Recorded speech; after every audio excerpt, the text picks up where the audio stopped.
Fakta Israel, gencatan senjata tanpa komitmen. Pemirsa, mengenai konflik Iran-Israel dan klaim kemenangan setelah gencatan senjata akan kami bahas bersama sejumlah narasumber. Hadir di studio Semesta Berita 1 pengamat Timur Tengah, Pak Mustafa Abdurrahman. Pak Mustafa, selamat malam. Selamat malam. Terima kasih Pak Mustafa sudah bersedia bergabung di studio kami. Siap. Baik. Sehat Pak Mustafa? Sehat. Ya? Baik. Dan pemirsa, selain itu ada juga narasumber lainnya yang bergabung melalui sambungan Zoom. Kita sapa pengamat hubungan internasional Profesor Makarim Wibisono. Prof. Makarim, kemudian aktivis Yahudi pro-Israel Mbak Monique Riekers, dan anggota DPR RI dari fraksi PKS Komisi 1 Ahmad Heriawan atau Kang Aher. Selamat malam Bapak Ibu, apa kabar? Sehat?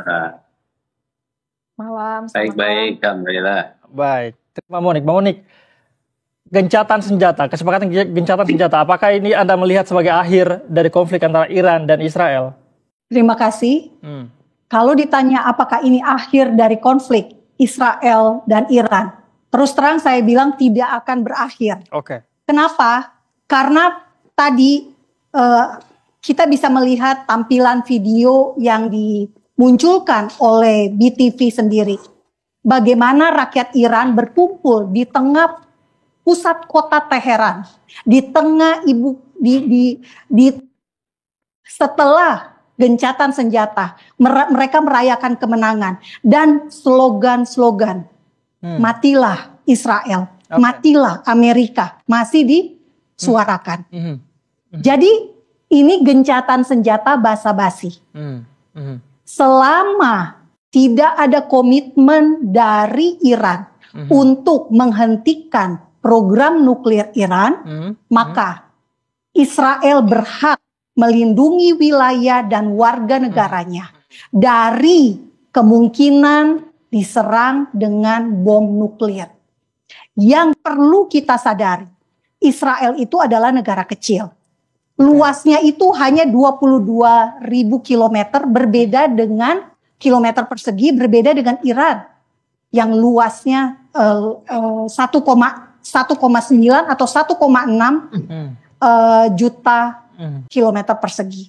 Artinya, jika Israel dijatuhkan bom nuklir, satu bom saja, maka bukan hanya Israel yang hancur, tapi tetangga-tetangga Israel termasuk dengan Palestina, termasuk Gaza, termasuk Yudea dan Samaria yang dikatakan sebagai tepi barat.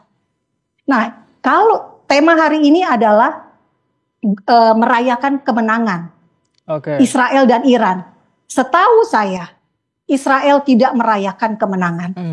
Karena Israel hanya punya dua tujuan dari perang yang dimulai sejak 13 Juni 2025. Perang yang dinamakan Am Khalafi ini. Perang operasi Singa Bangkit. Tujuannya hanya melumpuhkan fasilitas nuklir Iran. Dan itu sudah dicapai dengan adanya Isfahan, reaktor Arak, dan juga di Natanz serta Fordo. Lalu misil, rudal Iran. Bisa dibilang Israel berhasil melumpuhkan aset militer dari Iran. Bapak Ibu bisa bayangkan, selama 12 hari pilot-pilot pesawat tempur Israel bisa bolak-balik Yerusalem Teheran. Selama 12 hari tanpa ada satupun serangan dari Iran. Iran tidak membalas. Ada 4 drone milik Israel yang ditembak. Tapi itu drone, bukan pesawat tempur. Banyak hoax, banyak misinformasi di Indonesia. Termasuk yang disampaikan oleh yang anggota, maaf saya kurang tahu jabatannya dari PKS tadi. Itu juga hoax ya. Israel justru pulang semua ya dari luar negeri. Turis-turis itu malah memilih kembali, tidak keluar. Makanya Miri Regev mengadakan transportasi penerbangan di tengah perang untuk memulangkan warga Israel. Mbak Monique, poin yang ingin Anda sampaikan adalah konflik tidak akan berakhir jika program Iran tidak dihentikan begitu ya. Tapi apakah pengakuan Iran, kemudian kita tahu juga ada IAEA begitu ya, lembaga yang mengawasi nuklir, sudah mengatakan bahwa tidak ada program Iran itu, tidak terbukti. Apakah ini tidak akan menjadi landasan untuk mengakhiri konflik itu, mengakhiri serangan Israel ke Iran, Mbak Monik? Kata siapa program nuklir itu tidak terbukti? Oke. Kata siapa?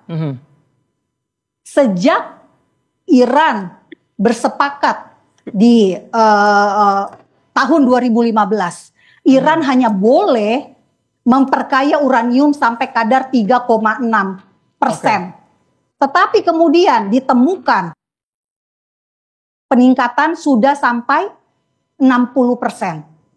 Hampir mencapai kemampuan membuat senjata nuklir. Indonesia mungkin bisa dicek dengan Pak Makarim Wibisono yang terhormat. Indonesia itu masuk dalam kesepakatan melarang senjata nuklir. Nah, kita rakyat Indonesia, apakah kita mau glorifikasi nuklir yang ada di Iran gara-gara kebencian terhadap Israel? Logikanya aja, harusnya kita justru mendukung Israel menolak semua pengayaan nuklir. Oke. Kenapa? Karena memang nuklir berbahaya. Ingat Hiroshima dan Nagasaki. Oke, Mbak Monik. Saya akan coba langsung minta tanggapan Pak Mustafa. Pak Mustafa, tanggapan Anda, konflik di Timur Tengah atau konflik antara Iran dan Israel nampaknya akan sulit berhasil. Tidak, masih ada. tapi lebih manusiawi. Oke, baik. Saya mau langsung ke Bu Monik. Tadi Bu Monik saya nampaknya geleng-geleng kepala nih pada saat Prof. Makarim menjelaskan. Langsung saja, Bu Monik, silakan tanggapan Anda. Ya, saya dalam hal ini, setahu saya dulu Prof. Makarim ini komisioner HAM ya di PBB. Betul? Iya. Tadi Bapak bicara tentang genosida. Juga Pak Aher juga tadi bicara tentang genosida Gaza. Perlu kita sepakati bersama, kalau genosida, maka jumlah warga Arab Palestina di Gaza maupun di tepi barat Yudea dan Samaria itu pasti menurun. Yang terjadi justru bertambah. Jadi tidak pernah ada genosida. Yang ada adalah genosida terhadap orang Yahudi.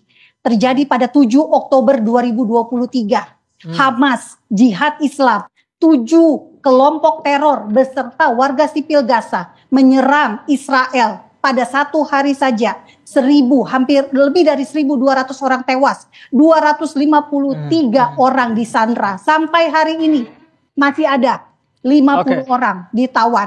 Intinya, kalau kita mau bicara Iran, kita ingat Iranlah yang mendanai Hamas. Iran yang mendanai Hezbollah. Iran yang memberikan uang, memberikan senjata, pelatihan, semuanya dilakukan oleh Iran. Iran adalah kepala ular gurita yang dibangun Iran dengan proksi-proksinya di Timur Tengah. Itu adalah fakta. Posisi kita di Indonesia harusnya kan netral. Tetapi kenapa setiap kali bicara tentang Israel, maka kita jadi ambigu, bingung. Jelas bahwa kita adalah harusnya mendukung perdamaian. Kita mengenal solusi 2 negara loh. Bukan hanya 1 negara Palestina. Dan sudah jelas pernyataan Presiden Prabowo mengakui negara Israel. Bahkan setuju untuk mengirim pasukan perdamaian. Karena apa? Presiden Prabowo tahu bahwa di sekitar Israel itu adalah orang-orang yang ingin membunuh orang Yahudi, melenyapkan, memusnahkan bangsa Israel. From the river to the sea. Itu slogan-slogan yang dari mana? Bagaimana caranya kita mau bisa gencatan senjata, mau damai, kalau ada slogan-slogan death to Amerika, death to Israel? Jadi intinya adalah gencatan senjata ini tidak akan menjadi akhir dari konflik ini ya, Bu Monik ya? Gencatan senjata hanya bisa terjadi jika Iran setuju berkomitmen di hadapan lembaga tertentu. Dua-duanya datang duduk satu meja. Bukan model kayak begini. Nge-tweet. Sorry, udah bukan Twitter ya, X. Tapi betul-betul harus ada pernyataan kesepakatan antara kedua belah pihak. Ini nggak main-main loh. Ini perang menuju perang nuklir. Israel harus mencegah kekuatan manapun untuk membuat senjata Baik. nuklir. Baik, Bu Monik, intinya ada saling klaim ini terjadi di dua belah pihak begitu ya. Iran juga mengklaim bahwa tidak akan melakukan penyerangan jika Israel menghentikan serangannya begitu. Saya ingin meminta tanggapan Anda, Pak Mustafa, namun usai jeda Anda akan menjawabnya. Mustafa, saya ingin meminta pernyataan terakhir Anda. Seberapa jauh Israel akan mematuhi kesepakatan gencatan senjata ini? Israel bukan negara yang mau menyerang sebuah negara lain. Israel mau mencari damai, mencari teman. Makanya ada kesepakatan Abraham. Mau berdamai dengan negara-negara Arab. Contohnya aja, Israel berdamai dengan Yordania yang memerangi Israel. Israel berdamai dengan Mesir yang memerangi Israel juga.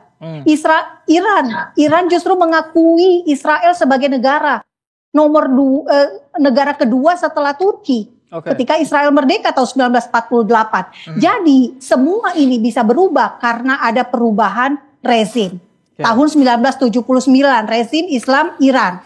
Karena itu jika kita mau gencatan senjata ini awet, maka harus ada perubahan ideologi di pemerintahan Iran, di masyarakat Iran. Dan itu hanya mungkin terjadi jika negara Iran, masyarakat Iran, pemimpin besar Iran mau menerima kehadiran negara Israel. Saat ini Palestina sudah menjadi negara. Otoritas Palestina dengan adanya presiden, perdana menteri, dengan adanya ibu kota di Ramallah. Sudah berdamai tahun 1993 dengan kesepakatan Oslo. Israel sudah memberikan tanah untuk Palestina menjadi punya wilayah. Kasih Jericho, kasih Bethlehem. Bethlehem itu kota kelahirannya Raja Daud. Raja utamanya Israel. Kerajaan Israel kuno. Bethlehem itu kota kelahirannya Yesus. Coba bayangin, itu dikasih loh ke Palestina. Artinya Israel menyerahkan yang berharga untuk perdamaian. Nah sekarang bisa nggak Iran menerima perdamaian?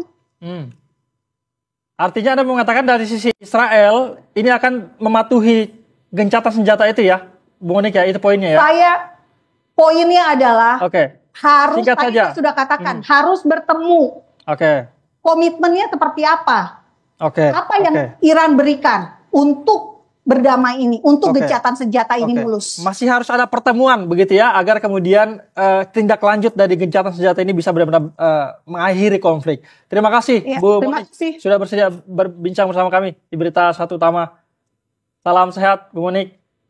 Terima kasih. Shalom. Baik. Damai hanya bisa tanpa terorisme. Haim Israel hai, bangsa Israel hidup. Salam damai dari Fakta Israel.